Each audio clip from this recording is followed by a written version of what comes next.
Kalau menurut kalian, bangsa dan ras yang paling unggul di muka bumi adalah Amerika? Bukan. Rusia? Bukan juga. Jerman? Inggris? Prancis? Juga bukan. Cina? Apalagi? Bukan guys. Menurut ahli DNA dari Oxford University, Stephen Oppenheimer, pada acara bedah bukunya berjudul Eden in the East, Surga di Timur, bahwa induk peradaban manusia modern bukan berasal dari Mesir, bukan dari Mediterania, dan tidak juga dari Mesopotamia, bukan pula dari Barat apalagi Cina, tetapi peradaban manusia modern justru dari Indonesia. Iya guys, bangsa ini merupakan pewaris tunggal kejayaan bangsa-bangsa besar di masa lalu.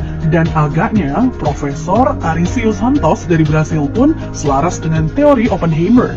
Dalam buku Atlantis The Lost Continent Finally Found, ia menyatakan bahwa titik Atlantis itu ada di Sundaland. Jadi guys, kita tidak pantas bersikap kerdil dengan memelihara sindrom inferior akut alias rasa minder terhadap bangsa luar. Kenapa? Karena nenek moyang kita dulu adalah bangsa yang unggul. Nenek moyang bangsa-bangsa. Jelas ya guys? Lantas, kenapa ada sejarawan menyebut bahwa nenek moyang kita itu tidak beradab, bodoh, penyembah berhala? Itu faktor penjajahan atau kolonisasi guys, yakni pembodohan, pengaburan, dan pembengkokan sejarah oleh kaum penjajah. Menurut Juri Lina dalam buku Architect of Deception, Secret of Freemasonry, ada 3 cara melemahkan dan menjajah suatu negeri. Pertama, kaburkan sejarahnya. Kedua, hancurkan bukti-bukti sejarah bangsa itu hingga tidak bisa lagi diteliti dan dibuktikan kebenarannya. 3. Putuskan hubungan mereka dengan para leluhur dengan mengatakan bahwa leluhur itu bodoh dan primitif. Guys, sejarah Nusantara ini dibikin oleh kaum penjajah seolah-olah hanya dimulai dari era kemerdekaan atau paling jauh di era Raja-Raja Nusantara dulu versi penjajah. Tahu nggak sih guys, ribuan tahun lalu Nusantara terbagi dalam 3 era loh. Era pertama disebut era Wangsa Keling. Wangsa artinya bangsa, sedang Keling artinya kuat. Jadi, Wangsa Keling maksudnya adalah bangsa yang kuat. Konon di era ini, leluhur kita berekspansi hingga Kamboja, Vietnam atau Indochina, Thailand, Burma, Sri Lanka, India, sampai ke Madagaskar. Raja yang terkenal bernama Shailendra. Tulisan yang dipakai adalah huruf Talawa, di mana modelnya menyerupai huruf Mesir kuno dan Israel. Pusat pemerintahan di sekitar Jogja sampai ke wilayah Dieng. Maka ketika Israel mengklaim masih keturunan Moria, maksudnya adalah Gunung Muria di Dieng guys. Dieng artinya penguasa, kemudian bergeser menjadi Dahyang atau Dayang, artinya juga penguasa. Setelah Wangsa Keling menghilang, ditengarai munculnya situs Dieng maupun Candi Borobudur.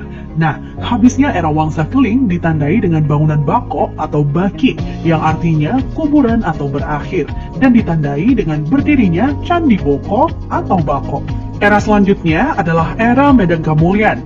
Medang artinya kemajuan, dan Kamulyan artinya kemuliaan atau kejayaan. Bahwa Medang Kamulyan zaman kemajuan, terutama bidang keagamaan. Agama lebih dititik beratkan dalam sistem pendidikan terpadu, mulai dari lingkup kecil hingga besar. Rajanya yang terkenal adalah Ratu Boko. Di era itu merupakan cikal bakal munculnya huruf Sanskerta yang dikenal oleh Aji Saka.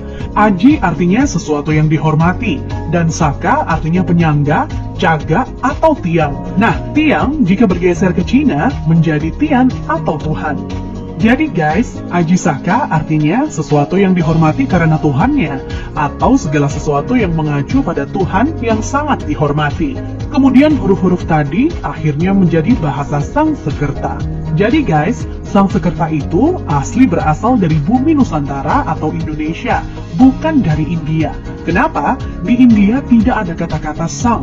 Jika berbasis kata sang, justru lebih dekat ke Cina. Contohnya Chiang Kai-shek, di mana Chiang oleh bangsa Cina dibaca sang. Jadi guys, sang itu berasal dari bahasa asli Indonesia tempo dulu, yakni bahasa Saka. Huruf yang dipakai di era Ratu Boko adalah Sanskerta. Iya, kerta artinya 4, sedang sang asal kata wangsa atau bangsa. Jadi, Sanskerta itu 4 bangsa yang meliputi antara lain, pertama, bangsa Qin yang meliputi bangsa Cina sendiri, Vietnam, Laos, dan Kamboja.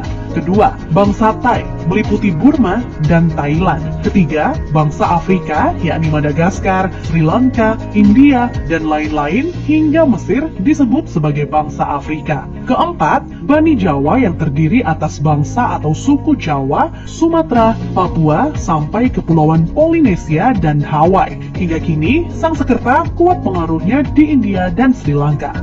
Dari keempat bangsa tersebut, penguasa yang terkenal ialah Ratu Boko. Jika keempat unsur bangsa itu digabungkan, maka timbul istilah Nuswantara atau Nusantara.